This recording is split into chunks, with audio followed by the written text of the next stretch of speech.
so much love, everyone. Today's conversation for our Cosmic Library Deep Dive is going to be about abundance. How can we begin to utilize our human design, our astrology, our gene keys, and the many different ways that we interpret our birth chart to begin to find the places to welcome more abundance and flow of abundance into our life, as well as seeing this through the lens of love.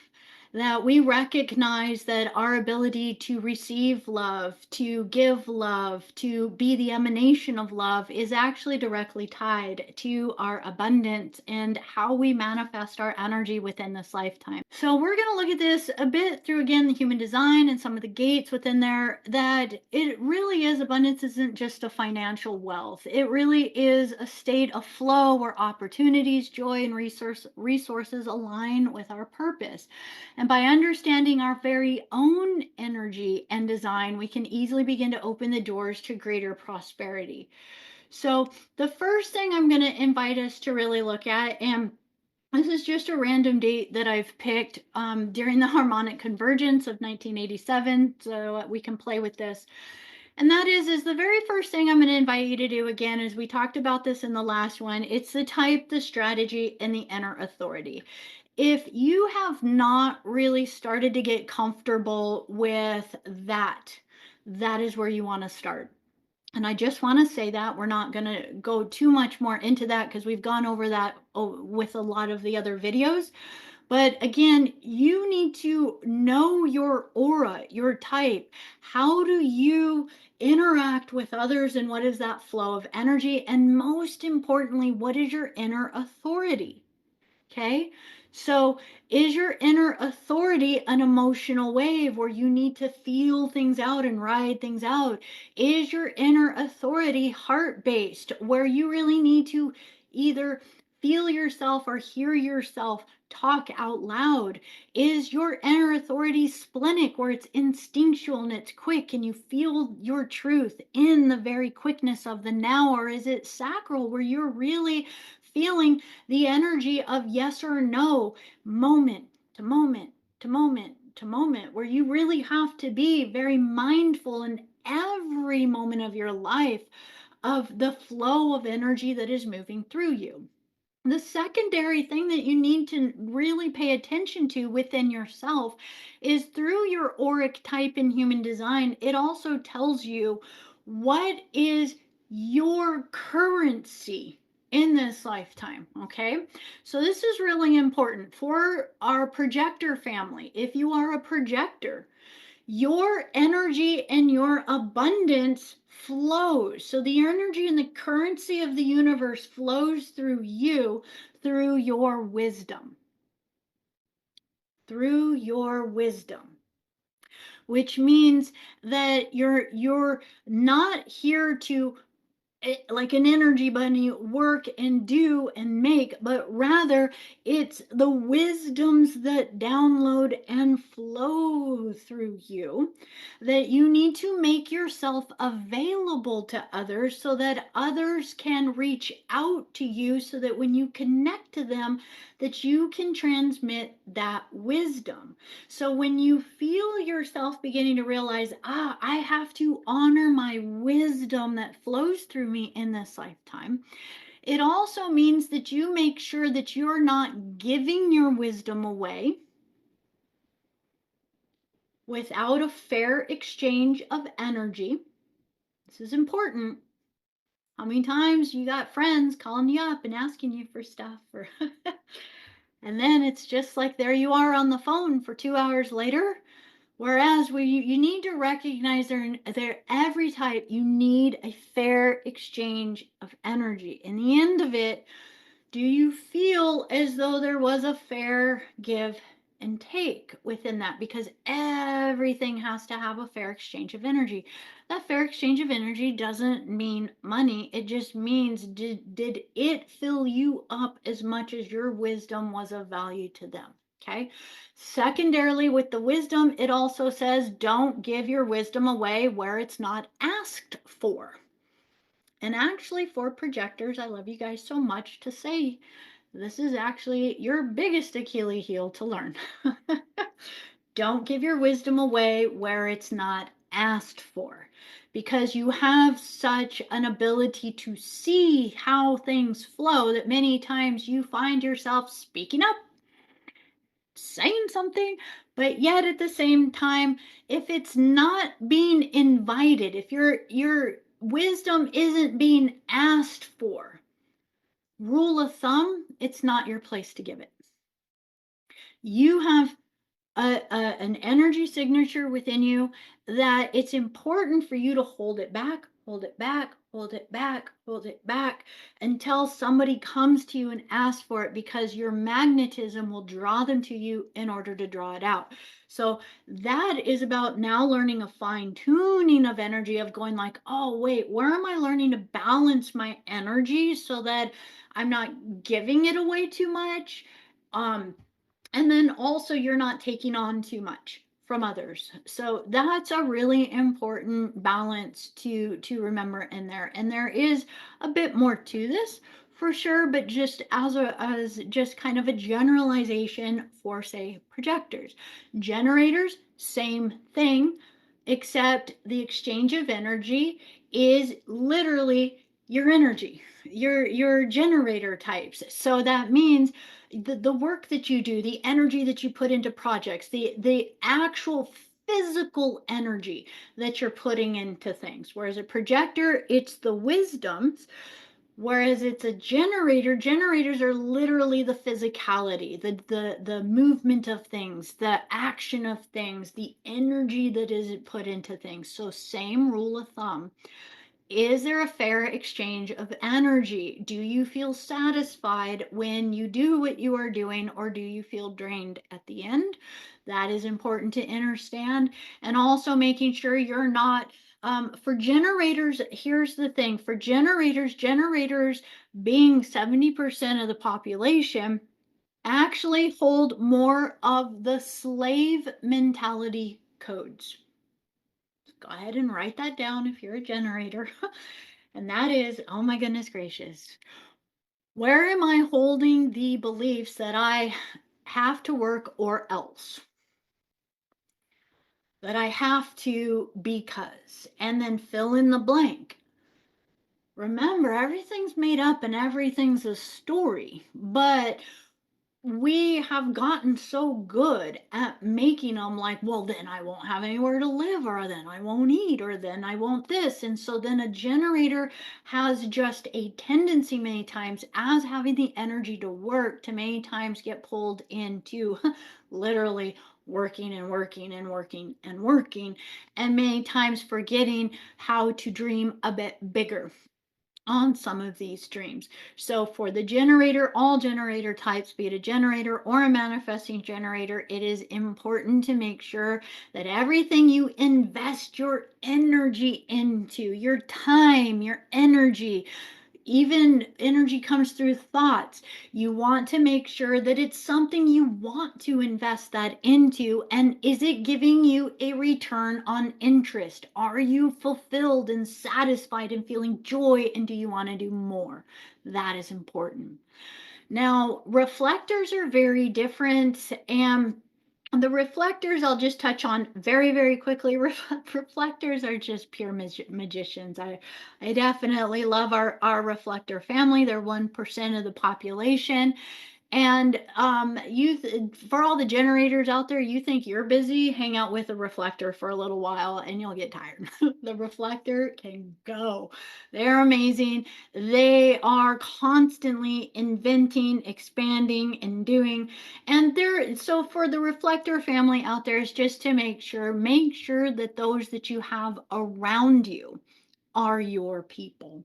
Reflectors really truly are quite magical beings in kind of living in their own world and their own creativity, but their emotional energy is designed to reflect back the health and vitality of their community, their environment around them. And if it's not the right community or environment for them, they can feel grumpy or sad or hurt or frustrated or depressed. And so if that is a continual energy, it would mean for a reflector that you're not with your right family or your right people. You need the people around you that see you, that love you, that honor you, and that respect what your unique path is in this life. And that you also respect back that if you are feeling grumpy or not, in a really good mood, the first thing I say to a reflector is pay attention to exactly what were you just tuned into, tapped into, or paying attention to, because you're just a mirror reflecting the feelings of what you were picking up, and make sure that you're not just perpetuating and continuously reflecting that out. So reflectors, the only thing within there, because they are quite inspired to invent, to create, to build, and to do, you don't really need to prompt a reflector too much to get going with anything. And definitely the belief in knowing that they can is quite amazing. It's just making sure that many times as a reflector, you make sure that you honor your 28-day cycle. Whatever idea you have, you really need to sit with it for a bit. It's a 28-day cycle. It's a lunar cycle, in order to make sure that that would be the correct larger investment of your energy into that energy. Manifestors being 9% of the population, we have some incredible manifestors. And the manifestor energy, it is your ideas. Whereas the projectors is the wisdom, for the manifestors, it's your ideas, it's your inventions, it's your inspirations, it's your contemplations, it's whatever you're thinking about. It's amazing. And you are the only type that's meant to just do it. So your gift in this life is to actually recognize that you're not here to live by the drumbeat of anyone else, and you want to do what you came here to be, and to find the places where you do hold any of the wounding in the heart. The biggest thing for manifestors is that wounding, or that sadness, or the feeling of lack of love in the heart, and learning how to balance. Manifestors, truly, you have come in a great life purpose of learning to balance heart, mind, logic. And as you learn to balance that energy, recognize that the more and more you begin to really just trust the flow of your energy, of what lights you up, you will follow your inner authority, just like every other type, whether it's emotional, whether it is going to be heart directed, or splenic. Other than that, you really are here to follow what lights you up. What are you passionate about? What do you love? What are you inspired to imagine, think, and do? And then speak to the councils about how to manifest and create within that field. So that is the very first energy, is making sure that you are honoring that. Now, secondarily, as you follow your inner authorities within, once you really start to play with that experiment, now you can begin to understand, starting to look at the rave chart. What else do we want to look at within here?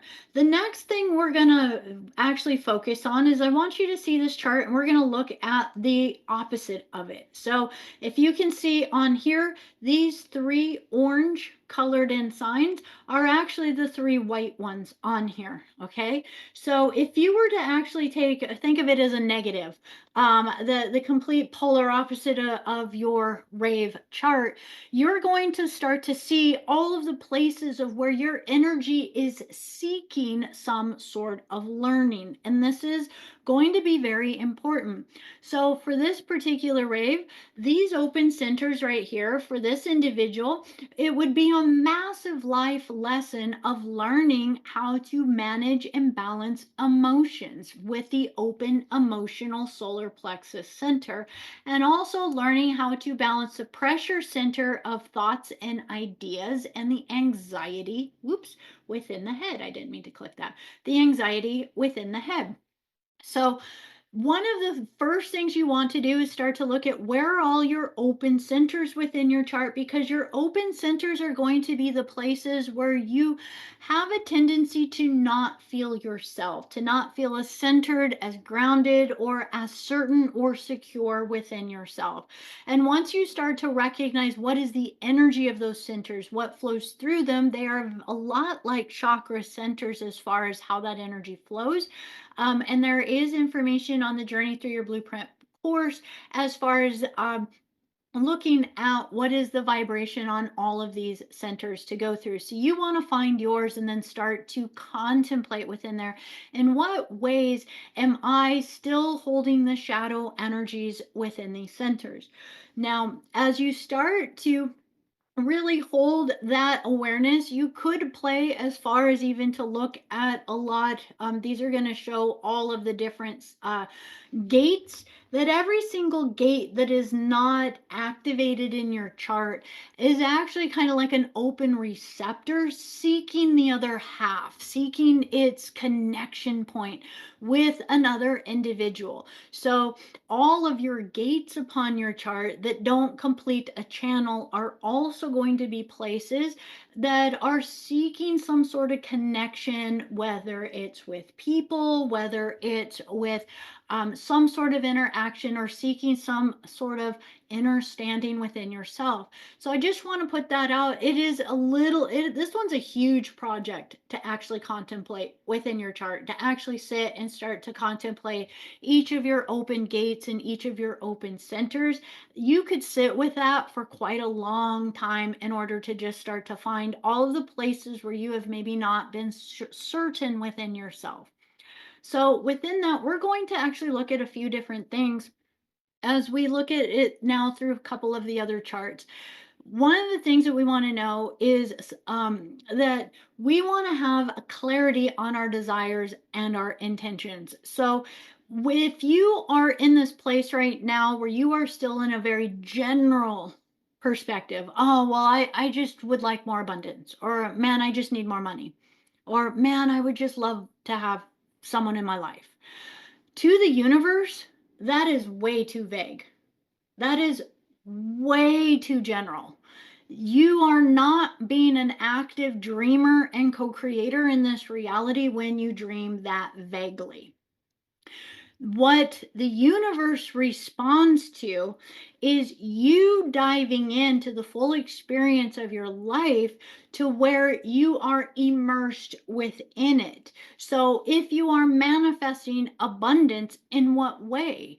To the universe, that would be what new business are you creating? What is the new project that you are creating? What are all the steps within it? And are you taking the action steps within there in order to start to manifest? So part of the first invitation that I'm going to have for you is to ask yourself, when you contemplate abundance within your life or love within your life, how do you talk about it? Are you very specific, or are you still within a very generalized term of, well, I just need more money? Because I'm going to tell you right now that if you are in that phase that just says it very generally, like, oh, I would love to have love, or I'd love to have more money, it is going to stay stagnant within that place for a very long time until you start to move it into a much, much more um, clarified way of communicating to the universe. The universe, again, is energy. It's like you're putting a very general search into some sort of search engine, whereas we want to get very specific onto the steps within there. The next thing is to also recognize, I want to just kind of go through these steps really quick, is that then the next thing is to recognize that when you really sit and think about, what is it that I want to manifest? What is it that I want to create within this life? That part of this comes through recognizing, what is your joy in creation? What is your happiness? Okay, so the thing with this is to start to look at yourself inward and go, what am I good at? What do I love doing? What brings me joy? What brings me happiness? When I do this and someone else gets to experience that I just did, and I see that joy, what is that? And once you start to lock into that more and more and more of what that core is, and if you want help with what this step to step is go into the soul coaching course, and there's something called creating your sparkles. This is one of the most important places to start if you haven't already gone through this phase of being very clear on what you want to manifest. Once you start to do that, every time the littlest amount of something comes into your life, you want to celebrate it and say, yes, thank you, more, please. That is the most important thing, is to literally celebrate the tiniest, the smallest, the minutest things within life, because all of them are actually communicating to all the angels and all of the energy within creation. So that is that energy of the step number 4 here of gratitude and generosity, really having that energy within there.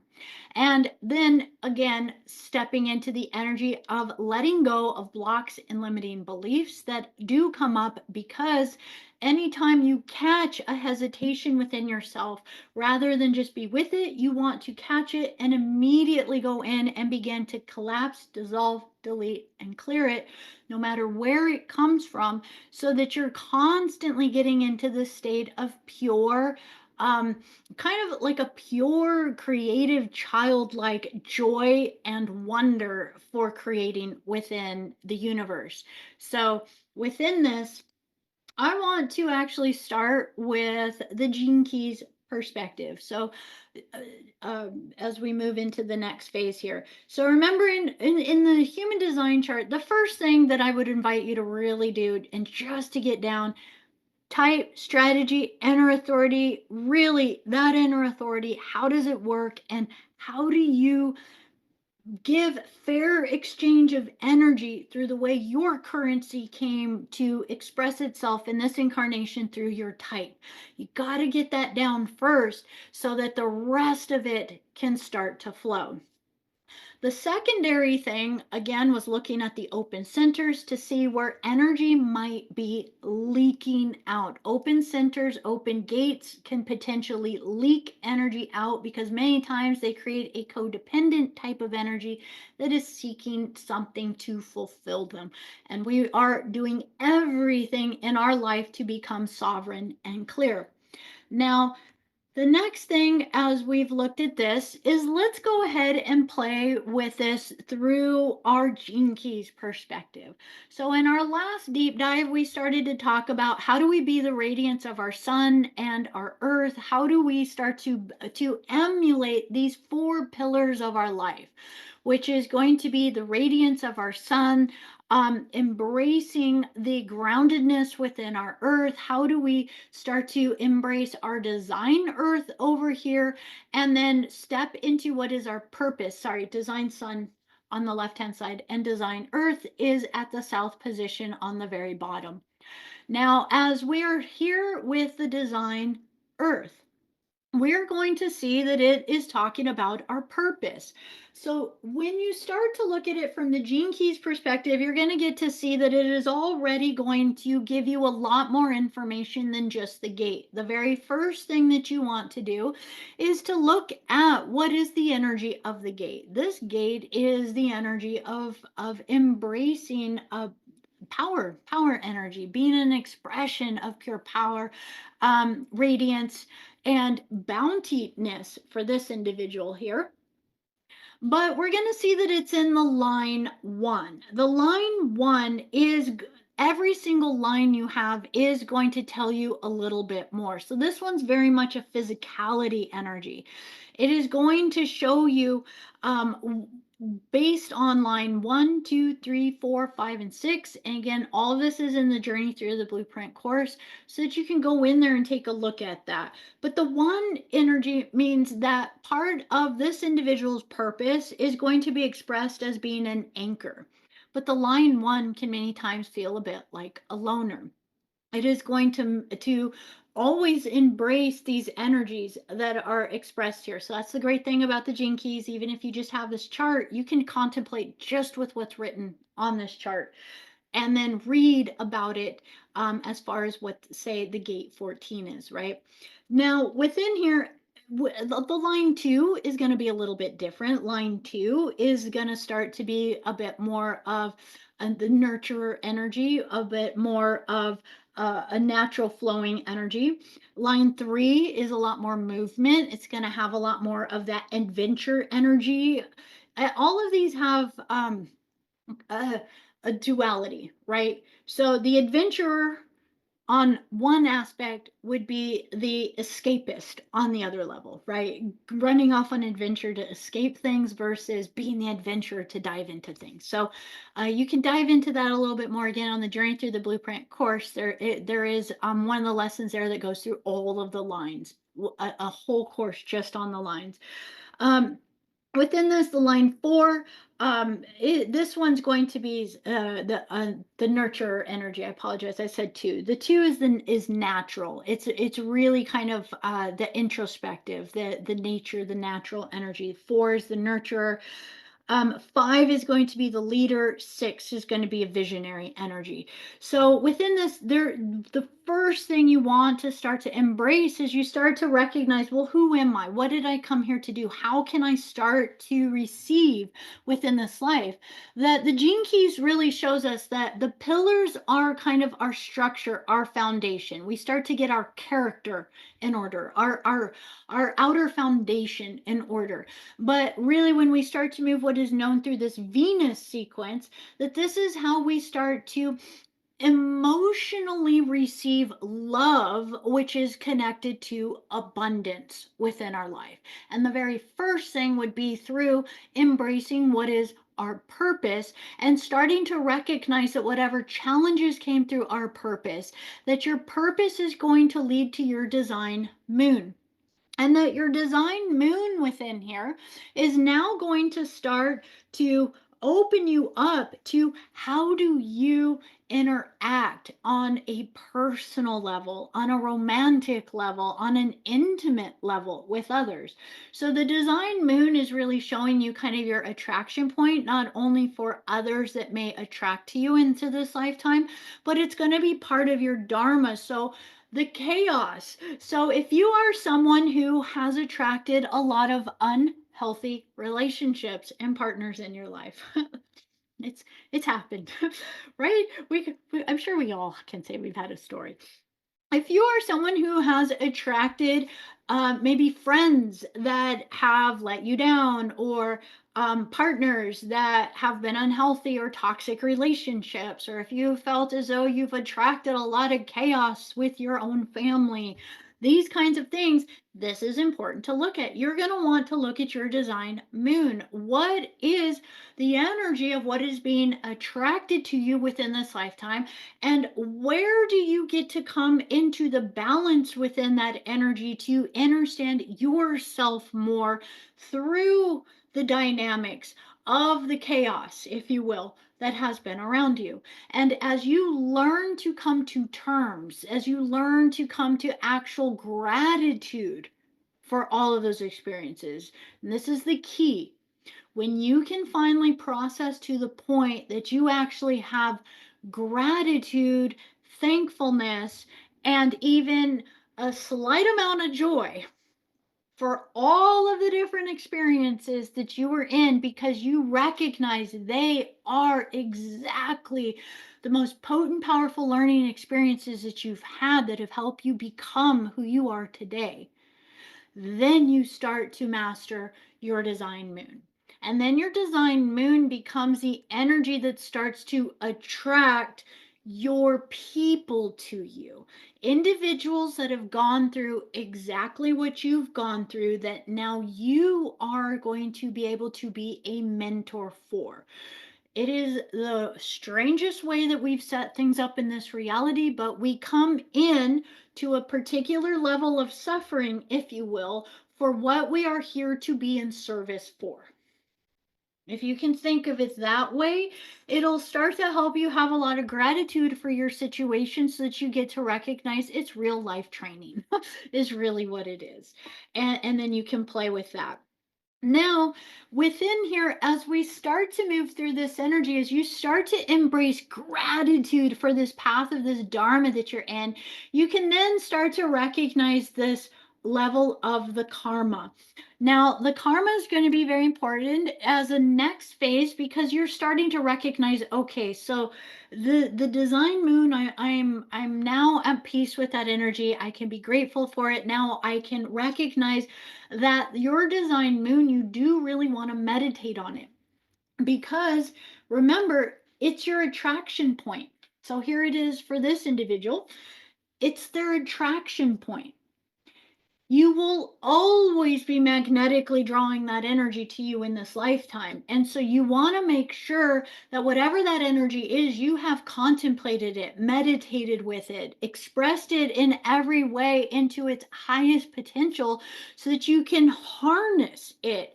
All 64 gates, even though some of them might seem more challenging, all 64 gates have a city. They have a gateway to miraculous gifts and abilities. And when you start to recognize that ability within there, you're going to realize your design moon is actually drawing energy to you from around you very quickly. And if you can learn how to harness that, energy is abundance, energy is money, energy is whatever you choose to manifest it to be. And since it's part of your dharma, it will feed into your career as to how you can be of higher service in this lifetime. Now, the next one, which is the IQ, and then the EQ, which is going to be over here, which is the Venus and the Mars. These will be the next ones, the next phases in that Gene Keys perspective. And as you now start to contemplate within those energies, you're now just starting to look at what ways have I learned to think about life. Okay, so when you start to contemplate your Venus, let's look at Venus from a few different perspectives. So Venus is going to be your literal way that you learn to start thinking about this life. And I know we can all think of wonderful friends in our life that when you hear them rationalizing things, you just sit there and go like, "Oh, I'd be tired to be in their head all the time." Like you can hear like just the working in their minds. But when you start to recognize, so just quickly, if I was to go through the lines, line 1 is the contemplative mind. Line 2 is the brilliant mind. Line 3 is the flexible mind. 4 is the influential mind. 5 is the practical mind. And 6 is the objective mind. So you're going to want to see, and you can see this here. It's a line 3, so it'll say it right on your chart. You don't have to look for it. It'll say it right there. So it's going to start to tell you, well, how do I think? What am I contemplating? Well, Venus, let's spend a little bit more time because it does have to do with our ability to receive wealth, our connection. Remember, Venus is connected not only to the second house, but the seventh house. So it's about our material wealth and what is seventh house? Our relationships, money, and love. You can see it this way. Venus kind of encompasses all of it. Venus shows us within our life where we are ready to receive from others. And I'm going to actually come down to over here. It is again an attraction energy. It's your magnetism and your values determining what you attract into your life. Venus on an evolutionary field is going to say, what is it that I'm looking for validation outside of myself? So, where is your Venus on your chart? You're going to want to then contemplate, where is my Venus? Where is it sitting on my chart? What house is it in? Whatever house it's in, if you do not feel at the highest level of receiving abundance and love in your life, you want to look at what is the shadow aspects. For this individual, it's the house 10. The 10th house, again, is going to be that energy of the struggle of power, of either feeling that you have to be really dominant and powerful in order to get what you need, or that like this could even be the shadow of like, oh well, rich people are bad people. If people who have money are so self-serving, oh they only think about themselves, oh well I'm sure they've cheated someone if they've gotten what they've gotten. We really want to dissect every opinion and thought. You really want to challenge yourself to start to catch, where do I have an opinion literally around how love is received or how finances are received, abundance is received within this lifetime, based on even when you see other people, catch those thoughts, those judgments, and those opinions that come up, because those are explicitly showing you where you will have a charge of energy that is blocking the flow of energy that is moving through you. So, wherever it is in your chart, you are there to first learn to harmonize the polarity of it. So, 10th house, 4th house polarity for this individual. And then also to learn to then how do I express this through the house that it is in, that it is where you're learning to manifest and to create. So for this individual, their path would be to learn how to express themselves through receiving, fairness of giving and receiving in the public house, in the house of careers, in the house of um, outward expression, being seen by others, larger endeavors. It's going to be even a Saturnian energy. So, everything from career to business to job to all of these types of things, this individual is meant to really learn the fairness and balance on a big scale and a big level. So Venus is really, really key within there. We're now going to move to Mars. So the Mars story for this person isn't going to change very much. But Mars is actually really connected to your sexuality, your love, and how you like to express yourself through that passion and that energy that flows through you. We kind of get a little taboo a lot of times talking about sexuality and the flow of our energy through our sexual currents, but how we like to be loved and love is actually very, very important. And if we ever feel like any of it is restricted or inhibited in any way, shape, or form, it also creates that constriction within ourselves. And this is going to be a huge ask because Mars is emotional intelligence, whereas Venus was intellectual intelligence. So it's how you think about the world around you. Mars is going to show you your emotional intelligence. Where are you reacting and acting to things, maybe knowing or not knowing? So it is very connected to your passion, your fire, your desire. It's a very first house energy. Now, when we look at this, wherever Mars is in your chart, it's also going to have a vibrational energy as to whether or not you are, for this individual, the 10th house, they might be much more open to public displays of affection, right? 10th house. They might enjoy on a shadow level, this might be a dominating kind of energy. People love to love in all kinds of ways. It is definitely something that's very creative on planet Earth. And so it's really important. You're going to see wherever your Mars is around the house, you're going to the houses, you're going to see that it's going to reflect on what is necessary for you even within relationships. So let me just really quickly give ideas around the houses. So Mars in the first house means that individual needs to feel as though their partner sees them for who they are, as an individual, that they feel as though they are being recognized as an individual. The second house is going to feel able to open up and be loved more in comfortable environments, almost whether it is having the needs met, having the needs provided. So their love language might be gifts. There are these kinds of things, or feeling as though there's a sense of security within that relationship. The third house is going to feel maybe turned on or connected to their partner through learning, expanding, communication, these kinds of things, right? Fourth house, emotional connection, depth of connection. All of these have a shadow side. I'm not going to go into the shadow side of them for this. I'm going to just kind of give a little bit of an idea.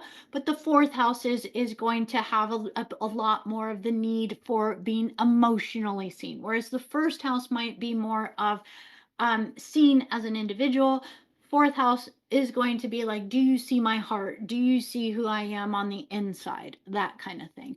Fifth house is going to have the romantic love language of playfulness, probably fiery, passionate, hot sex, that kind of thing, right? The fifth house is going to be very playful, childlike, and fun. Spontaneity, probably okay to have relations in all kinds of places, right? There's a potential within the fifth house is just the openness to the spontaneity, the fun, the passion, the fire, letting that flow. Sixth house is actually going to have a little bit more of a practicality to it. This could have a lot more of an energy towards family. Fourth house could have a bit of energy towards it too, also that emotional security or children, home, that kind of thing. But sixth house is going to have a little bit more of a practicality to it, as far as a Virgonian energy and that sort of vibration of um sometimes even the fairness of it, or there could even be the duty of it, but having the ability to open up into that energy, that many times that is going to be a body sense. So the sixth house on a very higher level would also be about learning how to capture the sensuality of the physicality of the body, which is what the sixth house could bring. Seventh house is going to be a lot more playful, open, although a fairness and a need for balance, a need for each individual in the relationship to take equal responsibility for everything. The seventh house really is much more attuned to the firmness of the relationship. The eighth house, whew, can go all kinds of ways. Mars in the eighth house could be everything from ritualistic. It could be very spiritualized. It could take it on any spectrum that you would like with it, but it is also open to exploring the darker sides of it. It is quite an expansive energy. The ninth house is going to have a lot more energy with Mars in connection to relationships, as to being a lot of traditional energy with this, within this one. There is a sense of traditionality within there, but once that is held within, there is a lot of openness to adventure. This one is kind of an energy that wants like to be with that life partner, that best friend, in order to share that energy.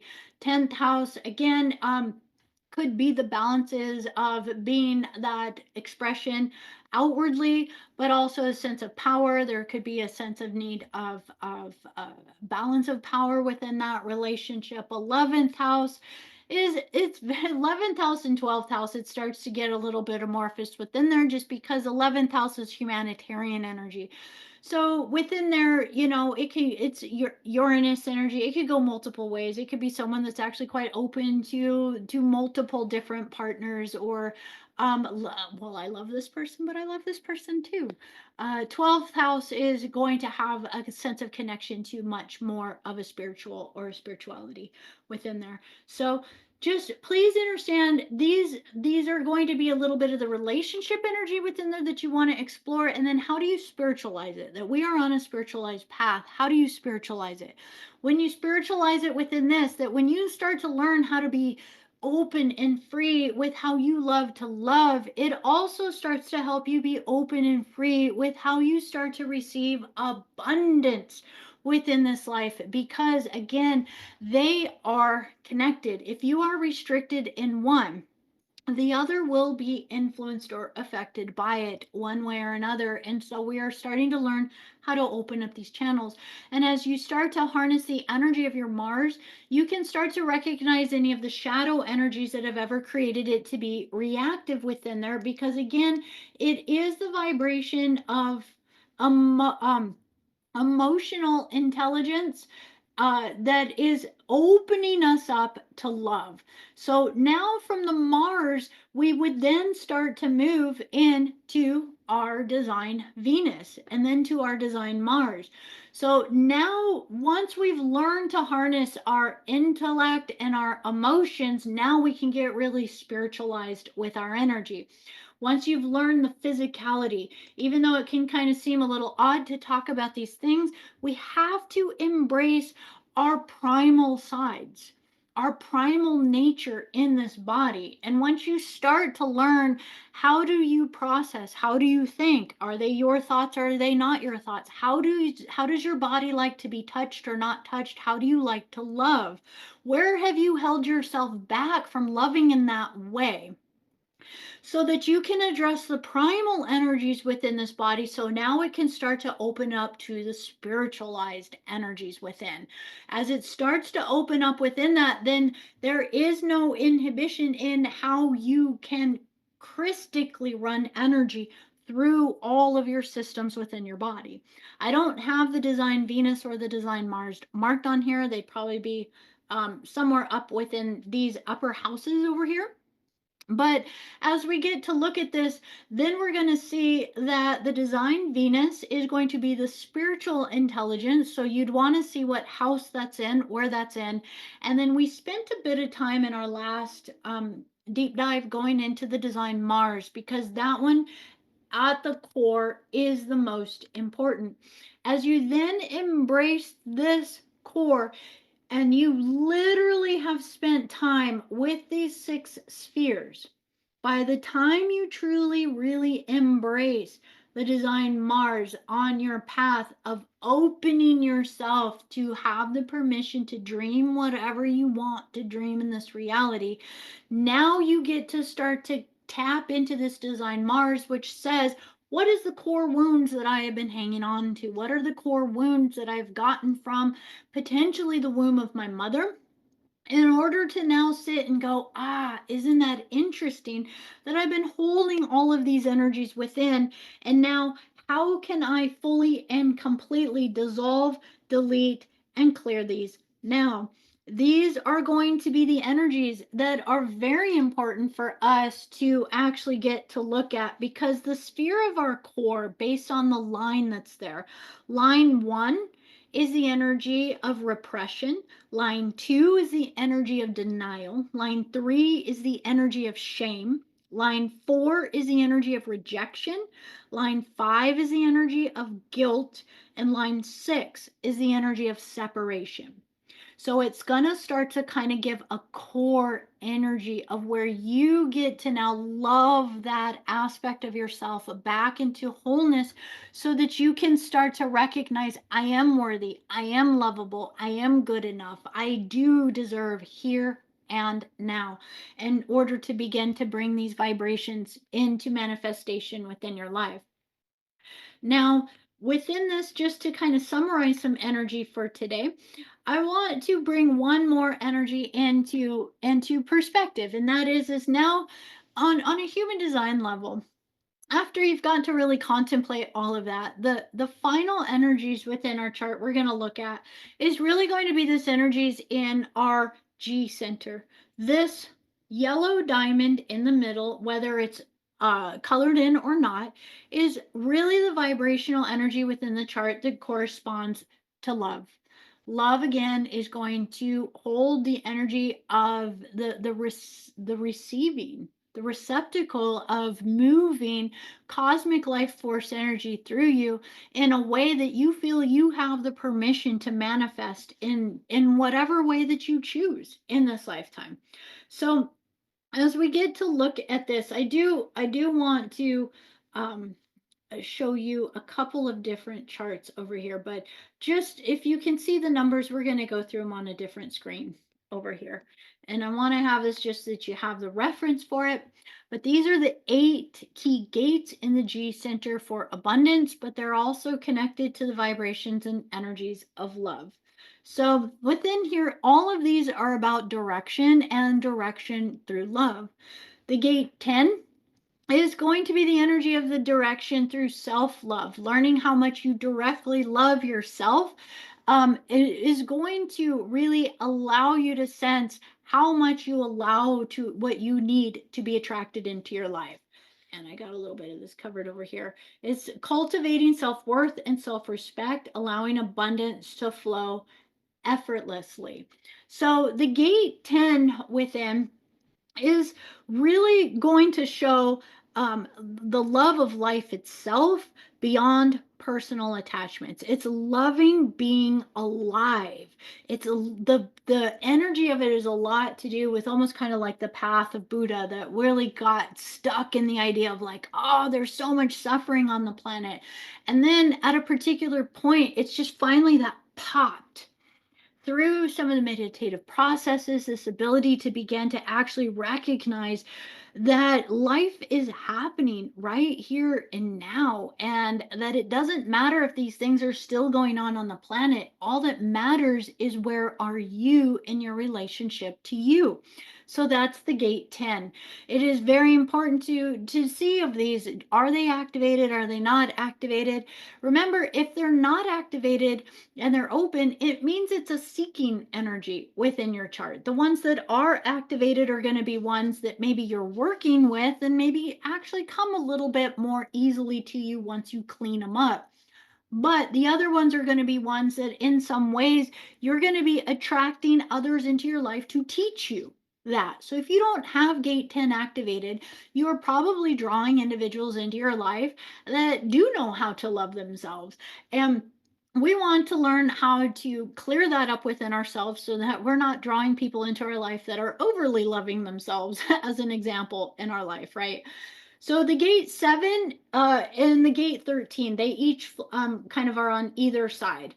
Let's see. So the gate 7 and the gate 13. We were at 10, and then the gate 7 and the gate 13. So as we look at these two, and let me actually read some of these this way, so I don't have to bounce back and forth so much with you guys. So the gate 7 and the gate 13, the gate 7 over here is leadership energy. It's leadership and the empowerment of recognizing that you are actually an influence to others, that you can support others, and that you have the ability to lead and direct and to actually be of help to others within this creation. So that is a really, really powerful one. The gate 13 is going to be the power through forgiveness, because it focuses on the past. So it's a direction through reflection of the past and the forgiveness of the past. It's the ability to let go of past pains and recognize the lessons as blessings, which helps to clear the energetic blocks of abundance within there. It is that gate of listening through the heart, so really expanding oneself. That if we were to look at the gate 25 and the gate 46, they actually go together. They are a polarity with each other. So if you have one in, say, your sun, earth, or north or south node, you'll have the other. The gate 25 is love of spirit. This one's massive. It's about trusting divine guidance and the flow of life that strengthens the attraction of resources within life. It's called the gate of innocence. It's that innocence to know that source will provide, because you are accepting and allowing that source provision to flow. Whereas the gate 46 is more about the body, embodiment of energy. It is the physical vitality. It's about appreciation for the physical experiences in life, loving your body, stretching your body, walking your body. It really does have an energy of just love of the actual physical body. Many people who have the gate 46 actually have to go through a process. So as you're hearing this, when you think of this, the gate 13 again, inviting to let go of the past and find the blessings. Are you still having difficulty finding the blessings, or do you find yourself still repeating the stories of the past? This is really key. With so much love, we recognize the past has been an experience, but are we still talking about it? Are we still repeating it? Are we still telling the stories? And in what way are we telling these stories? 7, do you feel courageous to embrace, man, I can influence and I can support others through the Crystal energy? The gate 25, are you in a full free fall of surrender to the innocence of recognizing you are a sacred son, a Christ star being, that literally energy is literally in the room around you, so abundant that there is an impossibility to have lack in this lifetime? And in what ways does that still feel fantastical, or as though, oh, but I don't get it, right? That is where we embrace this. The gate 46 is huge for us. In what way do you still look at aspects of your body without having absolute love for it? In whatever its condition, in whatever way it looks, in whatever way you feel, do you find yourself not having true, authentic love for your body? That is huge, because that will also be an impediment in some way. Then when we look at the gate 1 and the gate 2, these are the original creation gates. This is the yin and the yang. This is the Shakti and the Shiva energy within there.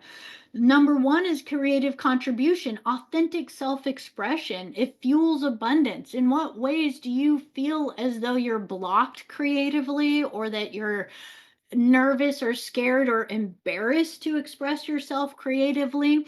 And that is going to be one of the places to look at. Where are you willing to be your unique creative experience without caring what another person is thinking as an opinion about what your joy is in this lifetime?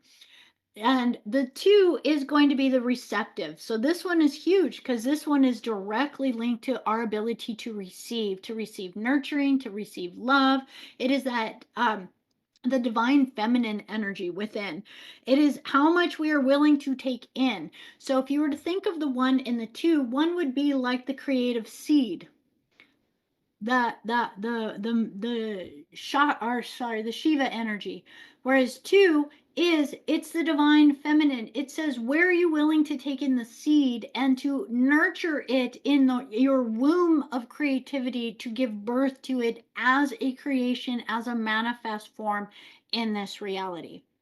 The final one within here, the gate 15, is quite interesting because it is about humanity. It is about massive cycles and creations, and it is about the love of manifesting and creating in life by recognizing you as a part of a greater whole. So it's about making choices that benefit both yourself and others, that ensure the sustainability and the harmonious flow of abundance for all.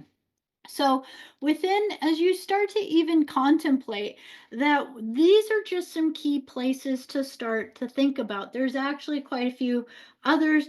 And I do have on here, which I'll place it on.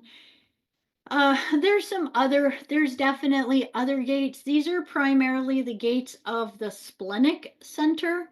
The splenic center itself is going to be very important because it actually shows us where we hold limitations, such as struggle, inadequacy, where we feel like we have to survive. So if you are processing the energy of karma or debt of your ancestors, of spells, curses, superimpositions, in that, you really want to look at your splenic center, and you would want to, kind of in the same way that we went through the G center, or that love center, that yellow diamond, you'd want to go through your splenic center. And just to show you where this is, your splenic center is going to be on the left hand side. If you're looking at your chart, is this sideways triangle here. That is your splenic center. It holds all of the primal fears of humanity as a human species. So if you go through these, then you begin to find the places where you might have struggle or inadequacy or survival types of instincts, or feel as though you're responsible for everything or everyone, or fear of the past coming back to haunt you, or that there's not enough for the future, or that things will never be all right. All of these are going to be truly embedded programs in our DNA. I really feel the splenic center on a whole is really an energy that has been superimposed and spliced into us through the Anunnaki, the Enki Enlil DNA manipulation. So we want to recognize all the places that there's these limitation thoughts within there, because they also correspond within the seals and implants course to those 12 crystals around your pineal gland, which are seen as the crown of thorns, or the 12 stars of Mary. That those have to do with slave mentality, servitude mentality, not good enough, that there are the elite, that there are those that are better than us, that there are those that have more power than us, that oh well, I don't agree with what they're saying, but I'm too afraid to stand up. I'm too afraid to say anything. If I say anything, something bad will happen to me. All of those are implanted thought forms within our consciousness that have been primarily filtered through religions, school systems, teachings, patriarchal types of teachings, all of these things, as a constant conditioning to the human consciousness for thousands of years, if not millions of years, in order to keep us from remembering our true divinity. What we want to recognize is that we are truly designed on an eternal level to be playful, to be spontaneous, to be creative, to be joyful, sensual, to have the ability to work with all of our energy centers in such a way that we actually feel the joy and even the orgasm of life in everything that we be as it moves through us, so that we can actually feel the radiance of dancing through the symphony of life. So, hopefully, as you get to contemplate some of these things, these are just some places for you to start to look at within your chart to contemplate. As you contemplate them, really take the time to write down on a piece of paper the different thoughts that move through your consciousness as you do contemplate these things, so that you can start to really look at, say, the project of that path of sparkles. Go into the soul coaching course, look up that module on creating your sparkles. As you look at that, it's the foundation for starting to actually create what is it that you want to manifest on every single level. That this will be a bit of a precursor to, even as we can go deeper into what would be the steps by step if you had a new business, a new career, a new way of creating or manifesting abundance in your life. How would you do that step by step? Well, the very first thing that you could do is just work with the very things that we talked about here, so that you could start to clear any of the implants, any of the superimpositions, the limiting beliefs within there, to start to look at the gates that are activated within your chart, so that you can embrace and start to have the absolute love, joy, and passion flowing through your heart. So I hope that helps a little bit with just some fun ways to look through your chart.